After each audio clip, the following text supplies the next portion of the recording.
Show की शुरुआत सबसे पहले कर लेते हैं एशियाई बाजारों की शुरुआत से। और इस वक्त हम देख रहे हैं कि जो शुरुआत हो रही है वो हल्की कमजोरी के साथ इस वक्त दिखाई दे रही है। एसजीएक्स निफ्टी देखिए इस वक्त करीब 57 अंक नीचे एसजीएक्स निफ्टी दिखाई दे रहा है। 18,600 के नीचे यहाँ पर शुरुआत होते हुए नजर आ रही है एसजीएक्स निफ्टी की। वहीं निकाई के बाजार, हांगकांग के बाजार और चाइना के बाजार को भी देखेंगे तो वहां पर भी कमजोर शुरुआत ही नजर आ रही है। तो लाल निशान में है इस वक्त तमाम एशियाई बाजार। और अगर ग्लोबल मार्केट के संकेत की बात करेंगे तो यहाँ पर भी वीकनेस ही दिखाई दी शुक्रवार के दिन। अमेरिकी बाजार में हमने देखा कि कमजोरी के साथ कारोबार रहा। डाउ जोन्स 305 अंक गिरकर बंद हुआ। वहीं एसएमपी 500 और नैस्डैक में भी हमने देखा कि कमजोरी के साथ यहाँ पर क्लोजिंग होते हुए नजर आई। और वजह ये थी वहां पर जो होलसेल महंगाई के आंकड़े आए जिस पर कि फेड काफी पैनी नजर रखता है, उसमें 0.3% की बढ़त हुई, जबकि अनुमान था 0.2% का। तो ये जो आंकड़े आए उसके बाद कहीं ना कहीं ग्लोबल मार्केट का मूड और सेंटिमेंट खराब हुआ, क्योंकि इस हफ्ते फेड की बैठक भी होनी है जो कि महंगाई के आंकड़ों को काफी क्लोजली वॉच कर रहे हैं। और अब माना जा रहा है कि फेड की कमेंट्री में भी कुछ कंसर्न आ सकता है और ब्याज दरों में जो बढ़त का दौर है वो और लंबा खिंच सकता है। तो इस डर से हमने देखा कि अमेरिकी बाजारों का सेंटिमेंट थोड़ा खराब हुआ। अनुमान से ज्यादा महंगाई के आंकड़ों के बाद बाजार में दबाव दिखा और पूरे हफ्ते हमने देखा कि बाजार में कमजोरी ही दिखाई दी। डाउ जोन्स में करीब 2% की, एसएनपी 500 में करीब 3% की और नैस्डैक में 3% की ज्यादा वीकनेस इस पूरे वीक हमने देखी। अब ये हफ्ता काफी इंपॉर्टेंट होगा क्योंकि कल आएंगे महंगाई के आंकड़े और परसों फेड के फैसले पर भी नजर रहेगी। फेड की बैठक होने वाली जिसमें कि 50 बेसिस पॉइंट की बढ़ोतरी का अनुमान है और कमेंट्री काफी इंपॉर्टेंट होगी इस बार की, तो इस पर हमारी नजर रहेगी। यूरोप के बाजार भी यहाँ पर हल्का दबाव के साथ ही कारोबार करते हुए नजर आए। काफी सपाट कारोबार यहाँ पर देखने को मिला। इसके अलावा अन्य संकेतों पर नजर डालेंगे तो बॉन्ड मार्केट और कमोडिटी मार्केट में भी हलचल थी। अनुमान से ज्यादा होलसेल महंगाई के जो आंकड़े आए उसके बाद हमने देखा कि 10 साल की जो ट्रेजरी यील्ड्स थे वो भी 3.5% के ऊपर निकल चुके हैं। फेड की बैठक के पहले डॉलर इंडेक्स इस वक्त 105 के ऊपर दिखाई दे रहा है और यील्ड्स और डॉलर में जो तेजी आई है उससे सोना हम देख रहे हैं कि $1800 के पास ही अभी बरकरार है। कच्चे तेल पर नजर डालेंगे तो वहां पर वीकनेस बनी हुई है। इस वक्त भी अगर देखेंगे $77 के नीचे ही इस वक्त कारोबार होता हुआ दिखाई दे रहा है। यहाँ पर भी काफी सारे डेवलपमेंट हो रहे हैं। रशियन प्रेसिडेंट की तरफ से भी एक बयान आया है कि आउटपुट में कटौती के संकेत उन्होंने दिए हैं, जिसकी वजह से हम देख रहे हैं कि कच्चे तेल में भी यहाँ पर हल्का दबाव इस वक्त देखने को मिल रहा है।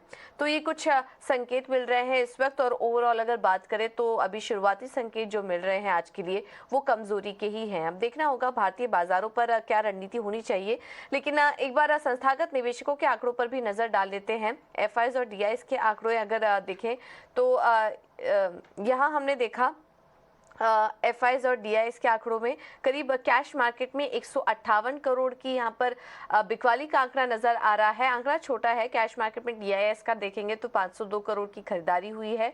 इंडेक्स फ्यूचर देखेंगे तो 980 करोड़ की बिकवाली का आंकड़ा नजर आ रहा है और इंडेक्स ऑप्शन में 3170 करोड़ के आसपास की यहाँ पर खरीदारी देखने को मिल रही है। तो ये कुछ आंकड़े हैं एफआईज डीआईएस की तरफ से। आंकड़े यहाँ पर भी स्टेबल ही नजर आ रहे हैं। लेकिन इन तमाम आंकड़ों को देखते हुए आज भारतीय बाजारों पर क्या रणनीति अपनाकर चलें, एक बार ये भी समझ लेते हैं। और हमारे साथ रणनीति बनाने में मदद करने के लिए रेलिगेयर ब्रोकिंग के अजीत मिश्रा जी इस वक्त जुड़ चुके हैं। Ajit, thank you so much हिजीना स्वदेश को समय देने के लिए। शुरुआती संकेत तो कमजोरी के साथ हैं, आज उसको देखते हुए भारतीय बाजारों में क्या रणनीति अपना के चले? या गुड मॉर्निंग पूजा। तो पूजा देखिए डेफिनेटली लास्ट वीक थोड़ा सा प्रॉफिट टेकिंग का जरूर रहा बाजार में, बट अगर आप ओवरऑल देखेंगे तो अभी भी हमारा स्ट्रक्चर स्ट्रांग है। बिकॉज आप कंपैरेटिवली देखें तो हमारा कुछ खास रिट्रेसमेंट हुआ नहीं है रिकॉर्ड हाई से। साथ ही साथ बैंकिंग इंडेक्स जो कि काफी बड़ा कंपोनेंट है निफ्टी का, वहां पे भी आप स्ट्रेंथ देख रहे हैं, वहां पे भी आप रिकॉर्ड हाइज बनते हुए देख रहे हैं। तो इन सब के बीच में मुझे लगता है कहीं ना कहीं कंसोलिडेशन जरूर मार्केट में रह सकता है, taking clues from the global market plus important events भी हैं। बट टोन मेरे हिसाब से जब तक 18,300 हम होल्ड कर रहे हैं पूछे, तब तक टोन पॉजिटिव साइड पे रहेगा। बाई साइड की अपॉर्चुनिटीज भी आपको मिलती रहेंगी। तो इंडेक्स की अगर बात करें तो 18,420 से लेकर 18,300 ये डे की रेंज होगी। डाउन साइड से सपोर्ट एरिया की तरह करेंगे, वहीं पे करीब 610 से लेकर 725 की रेजिस्टेंस करेक्ट करेंगे। क्योंकि बैंकिंग में देखिए तेजी का रुख अभी भी जारी है। कोई भी डिप मिलता है अगर आपको 43,400 के राउंड पे, तो वो एक बाइंग अपॉर्चुनिटी ही होगी। 42,900 जब तक होल्ड कर रहा है तब तक बाय ऑन डिप्स कंटिन्यू रखिए। 43,850 से लेकर 44,250 के तक के लेवल्स हम मार्केट में देख सकते हैं। बिल्कुल, बैंक निफ्टी यहाँ पर रिकॉर्ड लेवल देखने को मिल रहा है, काफी स्ट्रांग नजर आ रहा है। शुक्रवार को भी हमने बताया था आपको कि यहाँ पर मजबूती जो है वो जारी रह सकती है और अजीब भी यही राय दे रहे हैं। 43,850, 44,250 ऊपर की तरफ के लेवल्स इस वक्त दिखाई दे रहे हैं।